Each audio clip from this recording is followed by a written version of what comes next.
Auspicia Impacto Económico. RSB. Protección Catódica del Comahue. Segundo bloque de Impacto Económico. Comentaba en la apertura que Argentina ya es un infierno fiscal y sobre llovido mojado, el kirchnerismo presentó un proyecto de creación de un nuevo impuesto a la riqueza con la excusa de que va a ser temporal. Para analizar el tema nos vamos a ir a Miami. Allí está Martín Litvak, es un especialista en sistemas tributarios, en planificación patrimonial internacional y autor del libro Paraísos Fiscales, Infiernos Tributarios. Hola Martín, ¿cómo estás? Gracias por tu tiempo para Impacto Económico. Un placer, ¿cómo estás vos? Muy bien. Primera consulta, tu opinión con respecto a este proyecto de impuesto a la riqueza, a los grandes patrimonios, ¿cómo lo evaluás? Bueno, mira, a ver, te lo contesto en dos niveles. Desde lo conceptual, obviamente estoy en contra de los impuestos sobre el stock, sobre el patrimonio. Es decir, los impuestos son de tres naturalezas, básicamente. Son impuestos al consumo, impuestos a las ganancias, impuestos al patrimonio. Los peores de estos son los del patrimonio, porque es un stock que vos tenés fijo, que no necesariamente tiene liquidez, son impuestos que van en contra de la inversión, del ahorro, de la productividad, del empleo y del crecimiento. Por eso, de hecho, prácticamente ningún país del mundo tiene esos impuestos. En Latinoamérica, de 30 y pico de países, no tienen 3. En Europa, con muchos más países, tienen 4 o 5. Entonces, un impuesto, yo creo que lo comentaba en un tuit, la alícuota de bienes personales en el 90% de los países es 0, porque no existe el impuesto. Ahora, eso a nivel conceptual. Estoy en contra del impuesto a bienes personales y, por supuesto, en contra de este impuesto a bienes personales con esteroides, por ponerlo de alguna manera. Bajando a la ley argentina, además de que yo esté en contra, que en realidad es irrelevante que yo esté en contra, salvo para mí y mis amigos, pero bajando a la ley argentina es un impuesto que es claramente inconstitucional, por un montón de factores. Es decir, nunca un impuesto tuvo tantos problemas como este. A tal punto que por ahí cuando le ponen impuesto en el nombre, le ponen esta cosa de aporte solidario para morigerar no sé qué cosa, sabiendo que si le ponen impuesto es complicado. ¿Por qué? Porque estás cobrando un impuesto en forma retroactiva, estás creando un concepto de base imponible presunta que es inconstitucional, estás tratando a los trust de una manera esquizofrénica, estás creando un concepto de impuesto por nacionalidad que en el caso de Argentina es irrenunciable. Hay otros 2 países del mundo que tienen impuestos por nacionalidad, Estados Unidos y Eritrea, nadie más. Y son países donde uno puede ir y renunciar a la nacionalidad. En Argentina no se puede. Y encima de todo, lo más claro, y lo dejo para el final, es un impuesto totalmente confiscatorio, puede llegar a tasas muy altas, y es un impuesto que es claramente una doble imposición, porque este mismo patrimonio pagó impuestos en diciembre, donde se aumentó bienes personales a 2,25 sobre la base de una emergencia, y ahora, otra vez con la excusa de la emergencia, me cobran otro impuesto, y encima estoy pagando anticipos del impuesto de personales del año que viene, o sea, de este año. Con lo cual, en plazo de 12 meses, por ahí hay gente que pagó 10% de su capital. Es una locura de punta a punta este impuesto. Un punto a destacar es que cuando se le cobran impuestos a los que más tienen, se afecta a quienes menos tienen, ¿no? Porque justamente como vos planteás, se ve afectado el ahorro o la inversión. Los impuestos los estarían pagando toda la sociedad, porque digamos, todos los impuestos los paga toda la sociedad. A vos te aumentan el impuesto a las ganancias y vos vendés un producto, vas a subir tus honorarios y lo va a pagar el consumidor. Entonces, por eso es mucho más transparente. Los países que tienen el mejor sistema tributario, los países bálticos, por ejemplo, son grandes ejemplos de esto, tienen impuestos basados sobre todo en el consumo. Sobre todo. ¿Por qué? Primero porque los impuestos igual terminan siendo pagados al final de cuentas por el consumidor. Y segundo, porque el consumo es realmente la única muestra de capacidad contributiva. Es decir, vos ganás 100 pesos, yo gano 100 pesos, y por circunstancias de la vida, por ahí vos necesitas gastar 101 para vivir, o sea, tenés que endeudarte para vivir. Y yo por ahí me sobran 80, y voy y me pongo a consumir cosas. Entonces, vos no vas a poder consumir, yo sí, y es lógico que yo pague un poco más, porque tengo más plata para pagar. Y si en algún momento puedo pagar menos y puedo consumir menos, entonces pago menos impuestos. No es tan complicado, y ya otros países lo hicieron. Ahora, ¿cómo evaluás el hecho de que, a pesar de ser el segundo país con la presión impositiva más alta del mundo, se esté pensando en aumentar el impuesto a las ganancias al 41%? Y Yo además en el te, contexto de crisis, ¿no? bueno, un montón de cosas para decirte sobre lo que dijiste, porque es una pregunta súper amplia. A ver si me acuerdo de todo lo que te quiero decir, con todo lo que fui pensando. En primer lugar, yo no creo que este proyecto del 41% sea cierto. Yo creo que son rumores para meter el impuesto extraer las riquezas, la riqueza. Lo otro me parece que es una operación mediática, digamos, del propio gobierno. No creo que esto exista. Si existe es una aberración total, hay uno o dos países del mundo que tienen más impuestos más altos, pero no tienen todo el resto de los impuestos que tiene Argentina, como vos sabés, es el país con mayor cantidad de impuestos del mundo, más de 160 impuestos, casi 170. Entonces, comparar el 41% de Argentina con Bélgica no tiene ningún sentido porque no. Eso es punto uno. Yo no creo que ese proyecto exista. Punto dos, Argentina es el país con mayor presión fiscal del mundo, no es el segundo. Es el segundo si tomamos solamente los impuestos corporativos, después de Comorras, digamos, que esa parte es un país que no existe prácticamente, y que además está tratando de convertirse en un centro offshore, con lo cual dentro de unos años vamos a tener novedades respecto de eso, y no va a ser más Comorras el número uno. Pero si Argentina a ese impuesto corporativo, las ganancias, le sumás todo el resto de los impuestos, es claramente el número uno del mundo.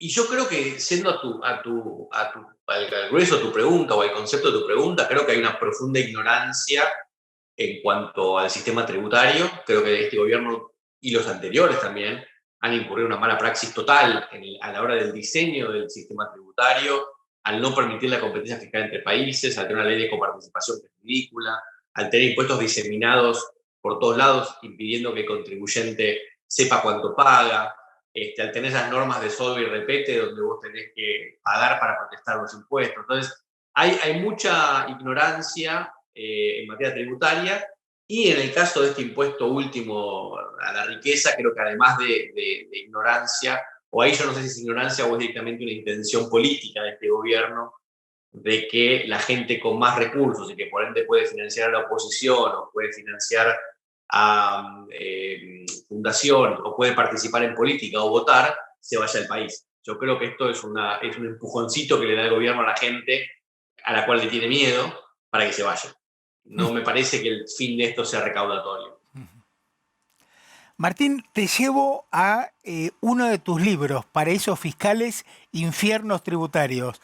Te pido que nos comentes el concepto, la idea central de tu libro. Mira, la idea central fue o es tratar de emparejar la cancha. Es decir, hoy por hoy el Estado o los Estados son los que determinan los impuestos, interpretan los impuestos, juzgan las diferencias entre pagadores de impuestos y Estado, determinan las currículas de estudio en las universidades y determinan cuánto los contadores y los abogados saben de impuestos.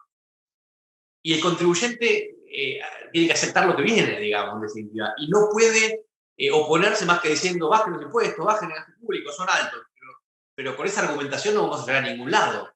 Es decir, entonces, mi libro tiene información para que la gente entienda cómo funciona el mundo, no cómo funciona Argentina nada más o Latinoamérica. ¿Qué pasa? Bueno, hay paraísos fiscales, que es honesto, hay infiernos tributarios, que es honesto, hay países que no son ni una cosa ni la otra.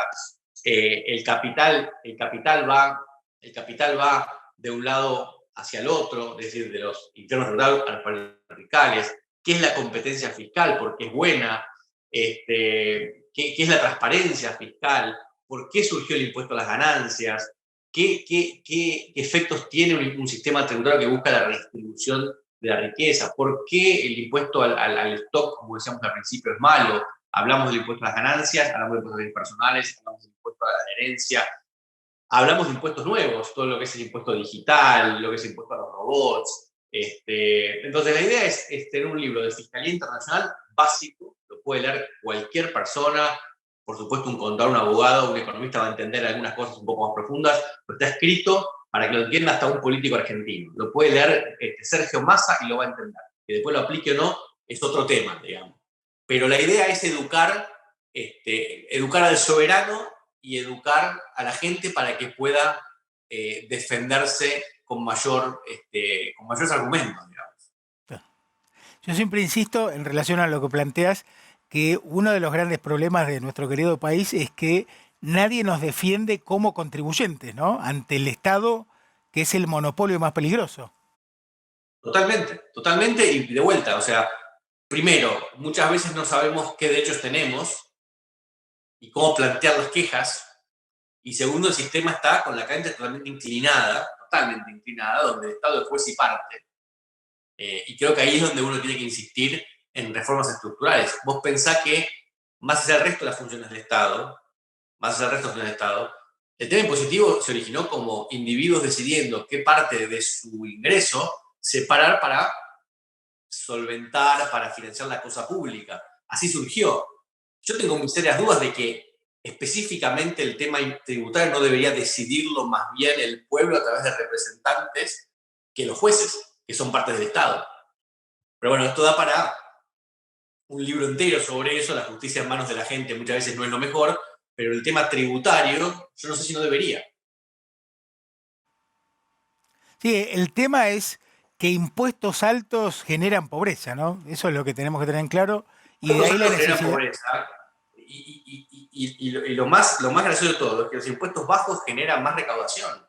O sea, a mí cuando me preguntan, bueno, pero ¿qué hacemos con el gasto público? Yo siempre digo, primero bajemos impuestos y veamos cuánto se recauda, porque por ahí ni siquiera hay que tocar mucho el gasto público. O sea, le digo a los políticos, si el problema es que ustedes quieren robar, o sea, quieren tener ese 7% de gasto público ineficiente, bueno, esperen un poquito, bajen impuestos, por ahí pueden seguir teniendo eso mismo, digamos. A mí no me importaría, digamos, me parece secundario, no es que no me importa, me parece secundario. ¿Por qué es secundario? Porque si ellos roban lo mismo, pero el privado tiene más plata, el país va a crecer igual.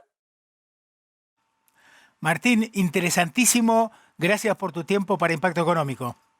No, por favor, un placer, a disposición para cuando necesites.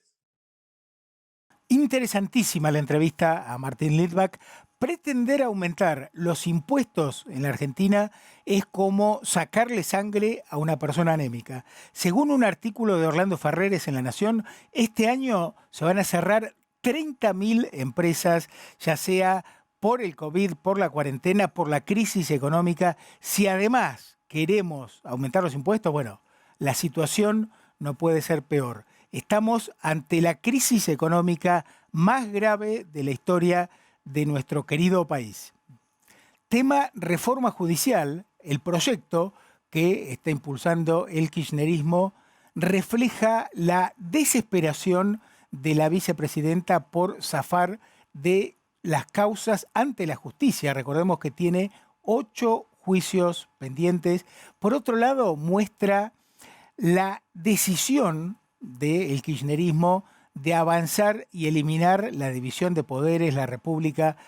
Pensemos que la división de poderes justamente está pensada para limitar al poder político. Y lo que quiere el kirchnerismo es no tener límites. Por eso la necesidad de que como ciudadanos levantemos la voz y generemos una resistencia al avance de este proyecto. Además, por supuesto, lo que implica en términos de gastos, la cantidad de puestos que se crearon para comprar votos, que representarían, de aprobarse el proyecto, entre 150 a 200 millones de dólares de gastos adicionales, en un contexto en el que, como comentaba, están cerrando empresas, comercios, personas que están perdiendo su trabajo. El desprecio de una parte de la clase política por las prioridades, por los problemas de la gente de a pie, de nosotros, los ciudadanos que conformamos la sociedad civil. Una falta total de empatía, el divorcio de una parte de la política con las prioridades de quienes la están pasando mal. Retomamos el tema de la violencia en Villa Mascardi. Bueno, el escándalo de la decisión de la ministra de Seguridad de la Nación, Sabina Frederick, de denunciar penalmente a quienes se manifestaron en contra de la violencia en Villa Mascardi, tema que habíamos abordado en programas anteriores. Por otro lado, el intendente del Bolsón, Bruno Pogliano, reclama una orden de desalojo para recuperar unas 60 hectáreas de reserva forestal en el Bolsón que pertenecen al INTA. El juez Gustavo Zapata, juez federal de Bariloche, es quien debería dar la orden de desalojo. Bueno, también se está comentando que ya se están vendiendo terrenos por las redes sociales, de estos terrenos ocupados. La ausencia del Estado es escandalosa, siendo que la función primordial, prioritaria de los gobiernos es preservar el derecho a la vida, a la libertad, a la propiedad, a la libre circulación. Y aquí se está afectando nada más y nada menos que la soberanía de nuestro querido país por parte de un grupo terrorista, porque utiliza el terror para lograr objetivos, que desconoce a la Constitución, que desconoce a las autoridades, al Estado argentino mismo. Por eso esto con diálogo no se puede solucionar. Ya lo dijo John Esguala en una de sus proclamas cuando estaba en la cárcel en Bariloche. Con el enemigo no se puede dialogar, no se puede negociar. Hace falta decisión política para restablecer el orden público en nuestro querido país, en particular enfocándonos en lo que está pasando en Villa Mascardi y en El Chocón. Vamos a una pausa y continuamos con Impacto Económico.